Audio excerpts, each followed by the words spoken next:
them coming Instead of looking at the content. to be an example, but they got stuck, and they showed up to the middle school campus I did the same. and couldn't figure out how to get in the building. So I have one of my LD girls is coming to do an LD round for a different, I recruited a bunch of my kids to come and be examples, not because, I do think highly of my kids, but because a lot of times just seeing what something looks like is really important to understand how to help build and mold it. This is the only meme I put in this one.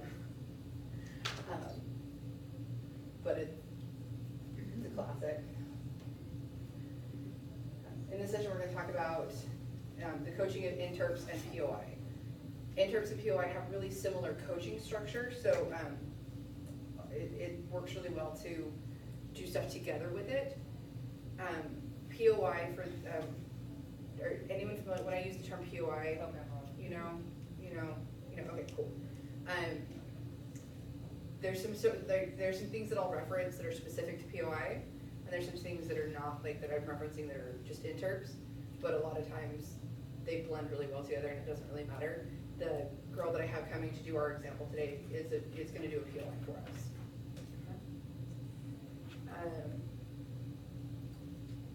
So we'll talk about some resources and ways to find pieces. We'll talk about coaching to help kids compile ideas to get a cohesive idea. We'll talk about how to coach with creating blocking. Hey Reese, come on in. We'll talk about how to help them graft emotions, and then talking about technology, which probably won't talk about technology because it's the same iPad app that I was referencing in a previous session. Reese, why don't you grab your toy book and come on up. So one of the things that we're going to talk about, the first thing we'll talk about is finding pieces. And I should send it over there for me. She did fantastic. I love my kid. She messaged me, she goes, do we have to show up in tournament dress? And I said, no. She goes, can we? Nice. Yes. Makes me happy. One of the things that I didn't even think about last year that I ended up having to rely really heavily on our drama teacher was to start a collection of plays and monologues and short stories and children's books and things that you can pull for pieces. And I've had to start, over the summer, I've started building a shelf so that my kids have a place to start pulling from resources. Because a lot of things, like with POI, you can pull from things online, but there's a list of websites that are allowed for NSDA rules, and if it's not on that list, you can't use it. And so it's easier if you just have a published work where you can be like, everything I have is published in this book, I'm ready to go. So starting a shelf for kids to start pulling from, and then letting them know, like, this is a starting point. It doesn't have to end here. You can use whatever you want.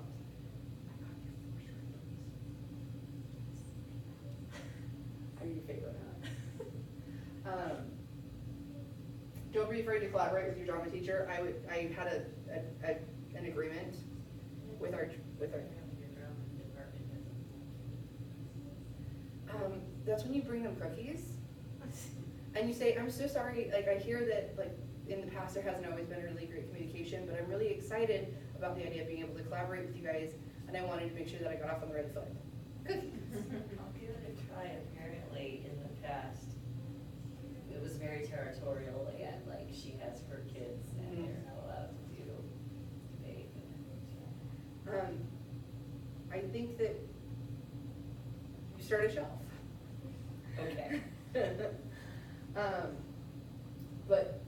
With Interps and POIs, you can pull from anything published or specific websites. So if you, the first year, the year that I took over, like the year before I took over, I got to see Reese and her partner do a duo that was based on Horton Hears, is it Horton Hears Who or Horton Lays an Egg? Horton Lays an Egg, right? Or Hatches an Egg? Yeah. Horton Hatches an Egg. And they took this Dr. Seuss children's book and turned it into a duo. And it was the cutest thing. So don't be afraid to pull from all of the different genres. It can be a novel, it can be an autobiography, it can be, I mean, there's a lot of different opportunities. I watched one of the examples I have on my novices Interp's option is this girl at Nationals took the movie I, Tonya, took the script from that movie and condensed chunks of it and performed I, Tonya. So as long as it's published, you can have access to the script, you can use it. If you have a nice drama teacher, I have a great drama teacher, and I say, hey, I'm gonna send kids down for monologues. She has a sign-out sheet where they check out the monologue book, and if they don't return it, they have a fine, right? So they got to check out monologues and stuff, and that's how we started to build our interps up that way. And then they approved NSDA website sites and previous pieces for performance, so you can see what other pieces have been performed. So there's multiple ways to find pieces for your interps or your POI. And if you're not sure, ask another coach. Ask me. If I don't know, I'll go ask someone else. I'll call up Moses and be like, hey, Moses. I don't have an answer. He smirks at me. For me, it's the thing I'm most worried about, because I was just never an interpreter, and I did a little duo in college and was like terrified the whole time. So like. Honestly, if you start getting some resources for your kids, like I just went on to Amazon and I found some one-acts, monologues, and scenes for 2 to 6 people, because kids can act as more than one character. There can't be more than 2 people, duo. Like I've watched a lot of it. Yeah, and so but I would just like go on Amazon and just buy the books that have multiple plays or multiple things in it, so that they can start being like, okay, this is an idea for this one, and this is an idea for that, and like just start, or go to the DI and look at their children's books and be like, yoink. I occasionally have them. So this is one of I think this is a place where a lot of kids get stuck, is when they compile. Because whether it's an interp or a POI, a lot of times it's over 10 minutes. It's not quite short enough. And so they have to cut down or pare down, or if it's a POI, they have to blend. And when they do that, sometimes the way that they put it together creates kind of a jump. So this is one of those things where I'd have them share the document with me so that I could leave comments and be like, this sounds better coming after this part, or this part looks like it would be really cool in another interp that's not this one. How many times did I tell you to cut lines? Yeah. A lot of times, right? Yeah. And she'd look at me and she'd go, I really like that part. And I'd go, I know, but we're cutting it out. And she'd smile and she'd nod and she'd cut it. And did it work out for the best? Yeah. So, don't be afraid to cut out lines or chunks on their pieces. Tell them, this is really cool, but it doesn't work for the plot line you're trying to go for. Like, this is a really cool detail that you don't need. And watch their character choice. I had a kid pick an interp where they were a gay man, but it was a female. And so trying to make sure that her audience understood that she was male was one of our hardest switches. Because, is it a cool idea? Yeah. Should she try it again? Yeah. But make sure that you watch the character choice so that they can actually physically embody that switch, so that it's apparent to the judge who they are and what they're supposed to be, so that it doesn't seem as hard of a shift. Can I add something? I would love for you to add something. With the whole cutting lines and stuff, even the smallest cuts of just a couple words can fix something. Well, we cut out one word. Yeah, my and it fixed piece, the whole piece. my piece is a one-person type of piece, but the way that I had one of the chunks in there, it was a whole separate from a mother's perspective. So I cut out the one word of she, and it changed it into the main girl's perspective again, and it helped it a lot more. It created a cohesion of a single voice. With POIs, you need to make sure that they're weaving together 2 or more genres. So they can't just have poetry. We had one girl that showed up to Nat Qualls, and her entire POI was a compilation of poems that she just read back to back to back. And we were like, that's a really cool poetry piece, but it's not a POI. And it should be woven together, not just read one after another. So, what's one of the lines from one of your pieces that kept repeating? Dear Body? Yeah. So she had a piece that had Dear Body, and so we had that line that would repeat as her, each phrase or each paragraph in that one poem or story to herself started with the line Dear Body, and so we always had that chunk coming after, like we have that and then we weave some other pieces together, and then the next part would weave together. So that consistency or that cohesion was created through the repetition of Dear Body. It was a really cool piece about eating disorders and body dysmorphia and stuff. Yeah. So by two genres, you mean like literature forms? I mean, like you can pull a short story and poem. Okay. Kids sometimes are like, well, this one's a song and this one's a poem. They're both poetry. Right, so poetry. But prose, poetry literature. and prose, a script counts as a separate, so it could be a part of a script and a poem. Anything that counts as a specific separate entity. And I think having it woven to tell a story makes a huge difference. At the beginning of the year, one of my other POIers had it where it was just piece after piece, and it really didn't flow because the voice changed. If you weave the voices together, then that woven voice is the consistency that shows that connection. As they're doing it, they should have each piece be a different color in their Google Doc, so that as they weave it together, you can see the color change and you can see how it's woven, so you can make sure that it's not giant chunks after giant chunks. And you can also see how many pieces, based on how many colors, to know how many pieces are in that piece. Because they do have to identify it in their piece. So after we talk about all of this, we're gonna have her do her POI so we can see what it looks like after talking through everything that we did to build her up. When we started with Reese's piece, she was hitting like middle level at every round. She was getting like thirds and fourths. And then how many times, was it 3 times that we just did like, stop, do it again, stop, do it again? It was like 3 times. Yeah, it really helped. And then she took first place in the next 3 tournaments. Not that I'm tooting my horn, I'm tooting her horn, because she did awesome, because it was her work, right? It was her effort and her asking for help. But it can make a really big difference with this one-on-one. And a big part of that is the idea of blocking. One of the things that kids do is that they memorize a piece and then they start to figure out how they're gonna move their body, right? Memorize it first and then I'll figure out how it goes.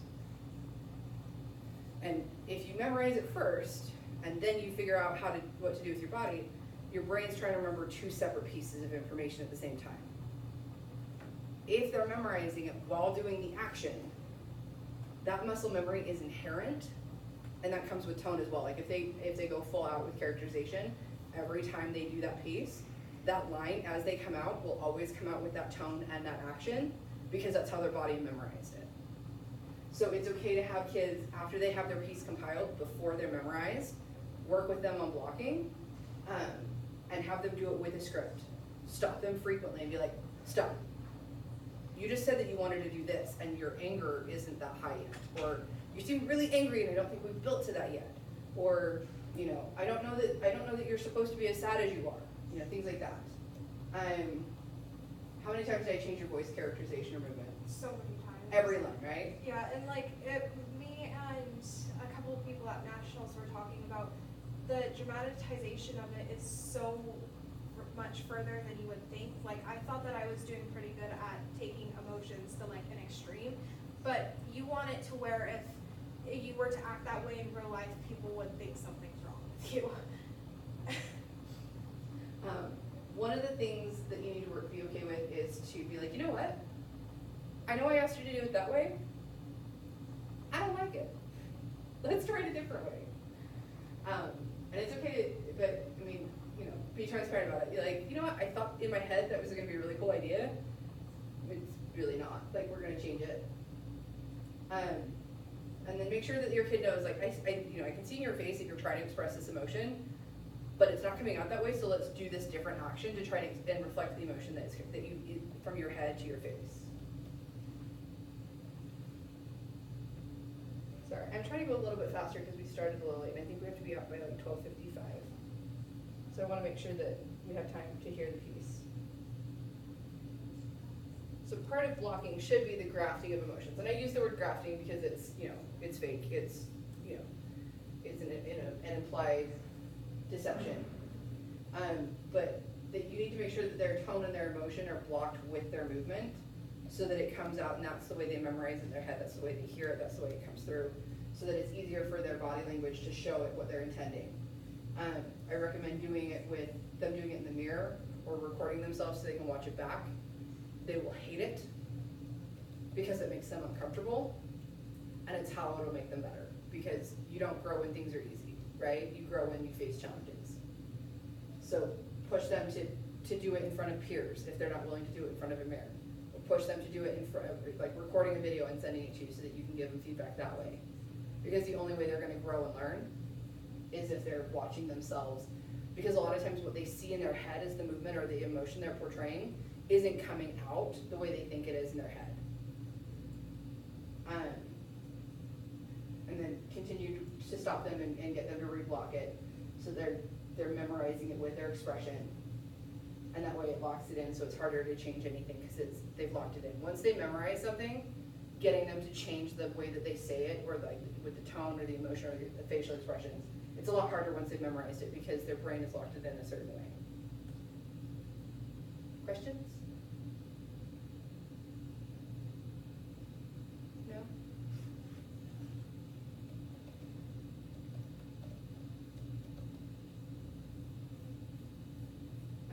You can incorporate technology if you have the ability, or if you don't have the time in class. The iPad app that I talked about, or having them just record themselves and watching like a video of themselves just on their phone and writing a self-reflection could be helpful. Or recording themselves and then having their friends give feedback. But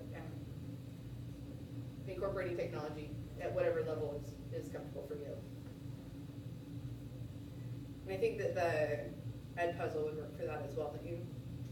Yeah, Ed Puzzle, so the app you recommended is Markup. I kind of think of it as like a mirror image of that, where like Markup is really great for the teacher exam. Movie Markup just doesn't work. stop you at where you are, it just keeps going as you go, and Ed Puzzle kind of like, it forces you to stop at certain points. Yeah, exactly. Yeah, so it depends on what you want.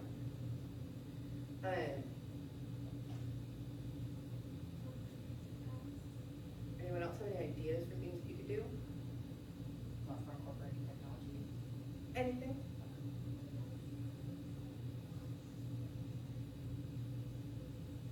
I just have a lot of things, like, within the actual teaching of the methodologies, which, this is great, like, just kind of overview, so. Yeah. Got it. Okay, well, I think we're just let's watch Reese, because this is the end of this. Let's watch Reese, and then any of the methodology stuff that you want to get into, we'll go to that. That way you can see kind of how she's woven it together. Yeah? Yeah, I mean, I don't have questions about the methodology. Oh, okay. I'm just, you just asked if there's anything you could include, I'm like, I know a lot of methodology, so like.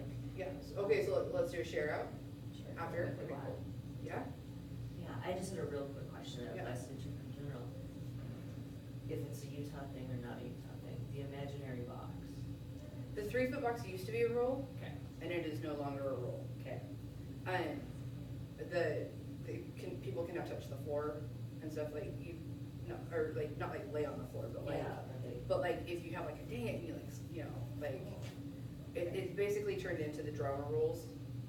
I thought the 3-foot box was still a rule, and I had all my kids working in a 3-foot box, and then I was notified like halfway through the year that was no longer a thing, and I was like, but I liked that rule. Is there a fourth wall? There is a fourth wall. All right. That's good to know.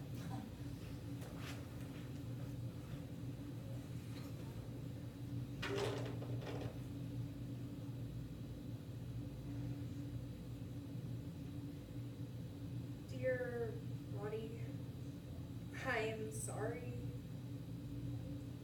I'm sorry for too long making you the enemy in a battle of destruction I have been determined to win. I'm sorry for the hatred and pain I have forced you to endure, for the severed relationship I have created over a lifetime of constantly shrinking and growing, waxing and waning. I am sorry. According to Anna.org, every 62 minutes someone dies directly from an eating disorder. In a world where the very word fat is a metaphorical prison in which much eating disorders become the way out, we follow the story of a girl and her recovery through the following poems. When the Fat Girl Gets Skinny by Blythe Blair, Pretty by Katie Mackay, Dear Body, I'm Sorry by Erin Peterson, and Dear Self by Kristen Simonelli, as well as an excerpt from the play The Thin Line by Kathy Floyd. Letters to Yourself, a program. Because we all should be able to eat when we're hungry without punishing ourselves. The year of skinny pop and sugar-free soda pop. We scuttled vitamin water and vodka, toasting to high school and survival, complimenting each other's thigh gaps, trying diets that we found on the internet, menthol, cigarettes, eating in front of a mirror, donating blood, trying diets that we found on, wondering why I haven't had my period in months, or why breakfast tastes like giving up, or how many more productive ways I could have spent my day than Googling the amount of calories in the glue of a US envelope, watching America's Next Top Model like the Gospel Mom. Will I be pretty? Will I be? I will wipe that question from your mouth like cheap lipstick and answer no. The word pretty is unworthy of everything that you will be, and no daughter of mine will be contained in 6 letters. Hey, beautiful. What are you up to today? Did you make it out of bed this morning? It's okay, I know you're just really tired. I saw you crying yourself to sleep last night. What was it this time, my darling? Were you pondering those failing grades, your inability to pay this month's rent, or the fact that these pills aren't working, and you're wondering if they ever will? Dear stomach, I'm sorry for all the moments where you have been the enemy, where your mere existence has made me shudder. I'm sorry for all the nights you have gone hungry, all the days you have lived in a state of starvation and malnourishment. I'm sorry for all the times I've pushed you to your breaking point, stuffing too much into a place limited in size. I'm sorry for this war I've waged against you. I am sorry. Did you eat your 1 apple today, skinny girl? Or did you slip up and binge eat all the leftover pizza in the fridge again? It's okay, because knowing you, it didn't stay in your stomach that long. I could tell by the sound of you purging it up in the bathroom. Perhaps if you hadn't ruined your chance of going to an Ivy League graduate school by choosing a life of partying instead of studying, you might still be worth more than your big boobs. I know how hideous I look. I'm dying to be heard, to find someone who understands me. This isn't fun. People talk behind my back. They act like it's no big deal. They act like it's all a joke. You know, this is not fun for me. I want to find someone who understands me, someone who cares.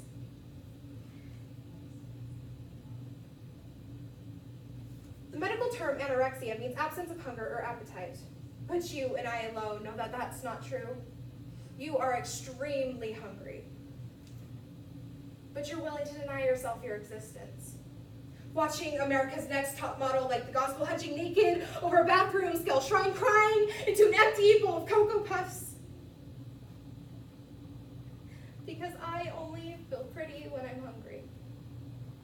If you are not recovering, you are dying. By the time I was 16, I had already been clinically overweight, underweight, and obese. As a child, that was the first word people used to describe me. Which didn't offend me, till I found out it was supposed to. When I lost weight, my dad was so proud, so relieved he could stop worrying about me getting diabetes, so happy that I was finally taking care of myself. Saw a program on the news about the epidemic with obesity, said he's just so proud. The drains have been working right. We got home and found the basement flooded. The plumber said that we either need to install a new garbage disposal or stop putting so much food down the drain. The way they said it, they knew. They were just being polite. Apparently, they had seen things like this before. If you develop an eating disorder when you are already thin to begin with, you go to the hospital. If you develop an eating disorder when you're not thin to begin with, you are a success story. So of course, when I dropped weight into thin air, everybody congratulated me on getting healthy. Girls at school who never spoke to me before stop me in the hallway and ask me how I did it. I say, I am sick. They say, no. You are an inspiration. How could I not fall in love with my illness? With becoming the kind of silhouettes people are supposed to fall in love with? Why would I ever want to stop being hungry when anorexia was the most interesting thing about me? Your roommates were up again last night talking about you, devising ways to get you out of bed, to eat again, to get back to class. You know that they're worried about you. So is your entire sorority, your friends, your family, even your closet friends. But there's someone even more worried about you, and that's me. So how lucky it is now to be boring. The way not going to the hospital is boring. The way looking at an apple and seeing only an apple, not 60 calories or half an hour of sit-ups is boring. My story may not be as exciting as it used to, but at least there is nothing left to count. The calculator in my head finally stopped. I used to love the feeling of drinking water on an empty stomach, waiting for the coolness to slip down and land in the well. Not obsessed with being empty, but afraid of being full. I used to be proud when I was cold in a warm room. But now, I am proud.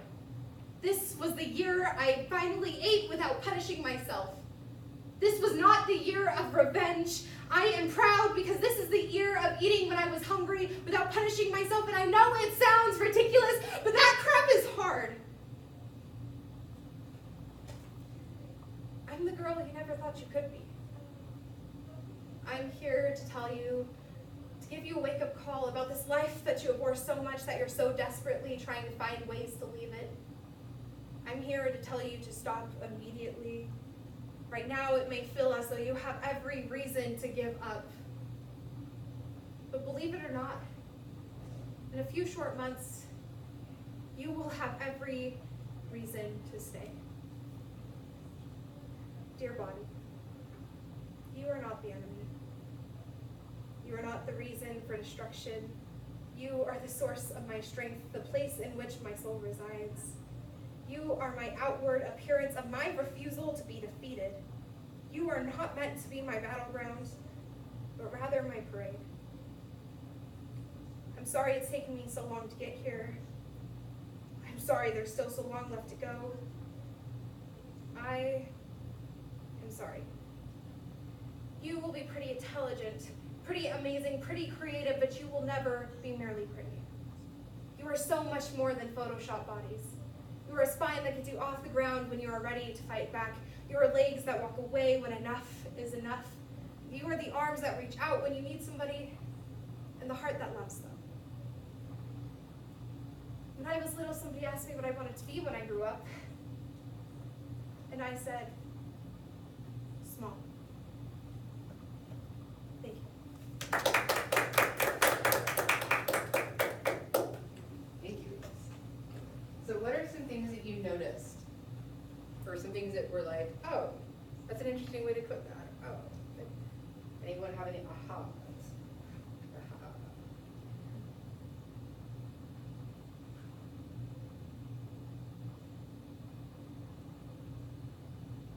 I feel like you're thinking, Moses. Well, I mean, I've seen a lot of interps. Yeah. For me, the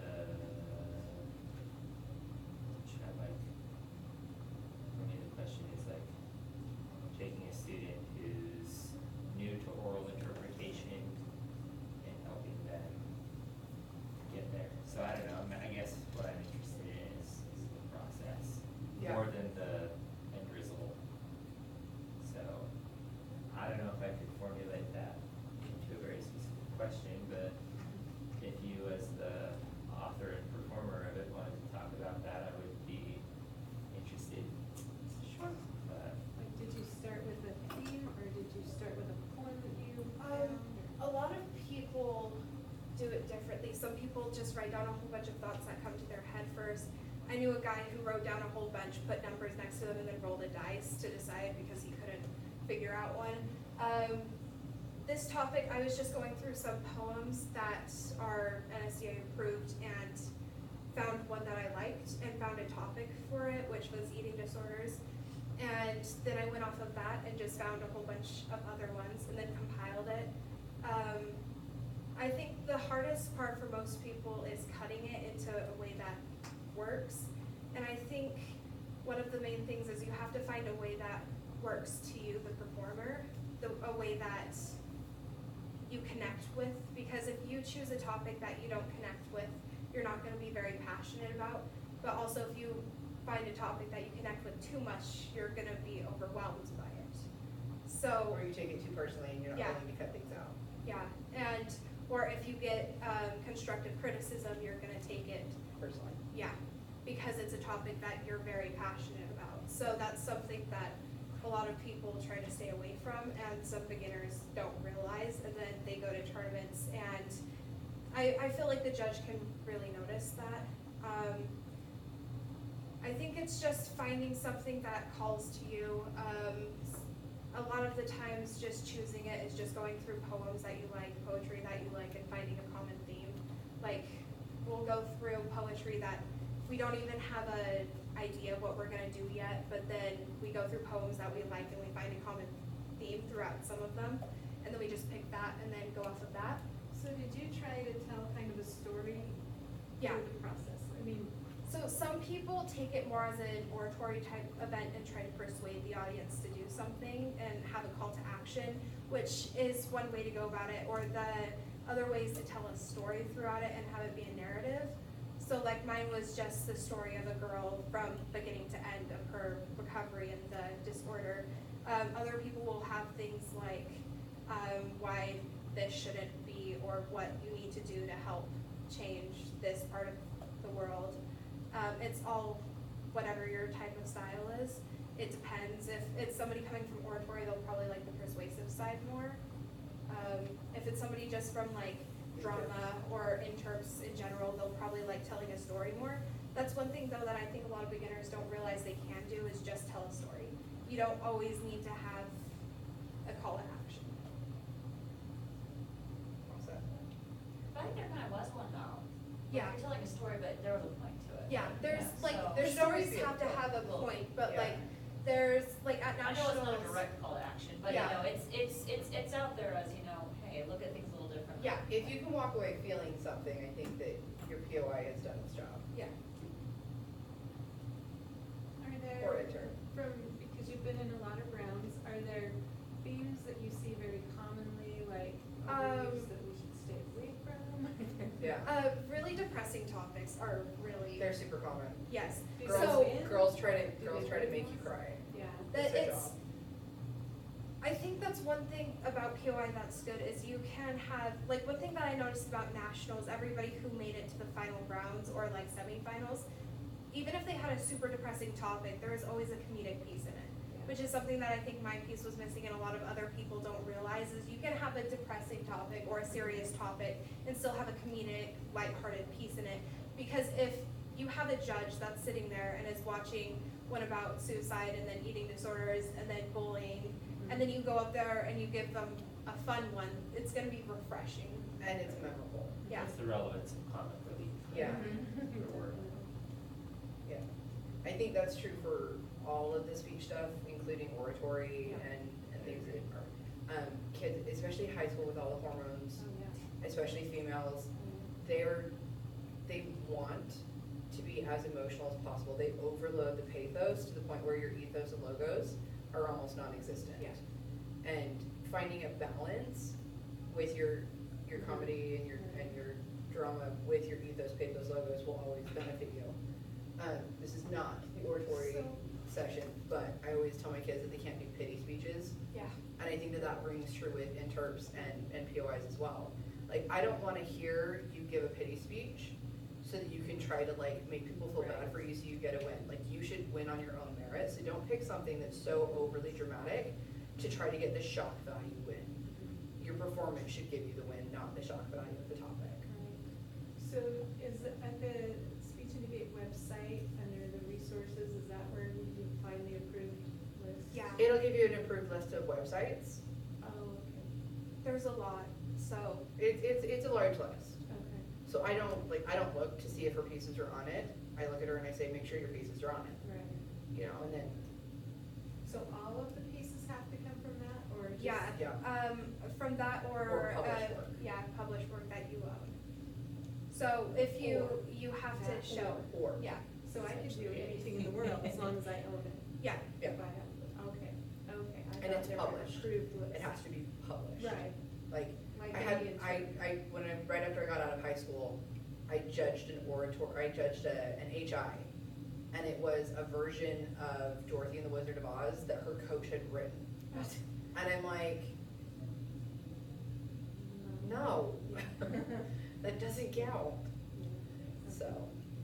And one thing really quick that I think needs to be introduced to like newer interps or just like speech events in general is that you can't always tell what the judge is thinking by their face.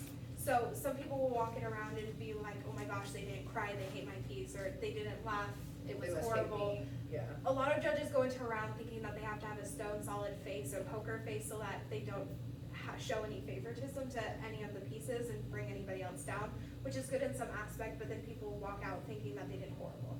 So I think that's one thing to make sure that everybody knows, like you can look at the judge, but no matter what they think or you think that they think, as long as you feel like you did your best, that's good. It's a reflection of personal growth, right? To just, like, you are your competitor, not anyone else. There's just 5 minutes left. I wondered if we could still hear what some of the Yeah. training is about methodology. Well, I mean, a lot of it just comes down to, I'd be happy to like share what I know about stuff. Everything you know in 5 minutes. No, just, that's all I know. No, it's the idea between, like, a balance between presentation, performance, and Yeah. content. I know that when I would teach performance and literature a lot, that students would hide, like, they'd be so charismatic and so fun to watch, and so, like, pretty to look at, so interesting as human beings to watch, that they let that carry over their actual cutting and selection and Absolutely. adaptation. And I think that happens in every debate event. Yeah. You know, there's gonna be the people who are out there just like, look at me, I'm amazing, you're like, I can't take my eyes off of you, but wait a second, I actually have to take my eyes off of you and think. Yeah. So I think some of what the judges that you're talking about are doing, they're trying Yeah. to like, they're watching for certain things and being careful, hopefully, we hope. Yeah. And so I would like to, just go out there and say for as much, effort and work that you put into voice and body, which is so immensely important in that communicative, accurate kind of performance, but also, spend equal amount of time with what does it mean with what I'm saying? When I'm cutting this piece and I took out this piece, what does that do and how does it transform this now piece that I put into it? And how does it negotiate a brand new piece that we're Yeah. now presenting to somebody else? So I think that there needs to be critical conversations taking place every single step of the way when you are actually taking other people's communicative acts as written works and reconfiguring them, bless you, into something brand new that you then are presenting for a point, you know, and all of it's a hugely fantastic, important process, but I think that we need to make sure that as coaches and as teachers that we're critical along the way, that we're actually doing important critical work, that this isn't just let's throw a couple pieces together and let's perform the heck out of it, you know, like actually show it's just as important as the research work that people are doing in LD or in CX. Like there is some really important work happening in the interpretation work that's going on. So I don't know. Thank you for your performance, by the way. I didn't say that. Like I appreciated so many things about it, and I could tell you later. But like, I have a quick question for any of the group. Each piece is a different character or a different voice? Is any of it you? Is it, I mean, it's interpretation. It's your interpretation. It can't be your own writing. Right, but your performance, is it a She can different perform, character? she can perform it as herself, or she can perform it as a character. It's her choice. And there's some people that have multiple different characters Right. within, Right. but if like, if you're gonna have a piece that's just solitary one person, you don't ever, I feel, correct me if I'm wrong, but you don't really ever want to have it call the character as you, because then it's you just Right. saying Yeah. stuff instead of a character. Like, instead of saying in my intro, following me through Right. recovery, it would be following a girl. Like, I just feel like that's better. It's a level of I don't wanna say professionalism, but like a level of maturity to be like, Yeah. I can separate myself from this character. And I think that shows what Reese was talking about earlier in being willing to cut things you have to not be as personally attached to it. And I think it shows that lack of personal attachment where she can be kind of like, I am the performer and this is my, this is my role. And it will be me while I'm doing it, but then it's, it's separate. There could be different characters, they just have to be cohesive and clear. And if they do different characters, they need to have something that defines their characters so that whatever judge has them, they can immediately tell who it is, whether it's a voice change or the change in their cadence or like a specific posture that they hold. Like, you should be able to physically hear or see the difference between the characters so that you're not spending time going, but And you're it should trying be to consistent because then throughout, you, so like, because if then it you don't also hear goes that. with each different piece. One character. Yeah, but every time you switch between, like, if you have it color coded so that you know which characters are which, like, whatever you do, it should be consistent so that I can tell immediately. Right. And I'm not wasting half of your speech trying to figure out why you just changed accents, Yeah. All right, thank you. All right, that is our time. But thank you guys so much for coming, I appreciate you. Thank you. Thank you. Reese, thank you for performing. Yeah.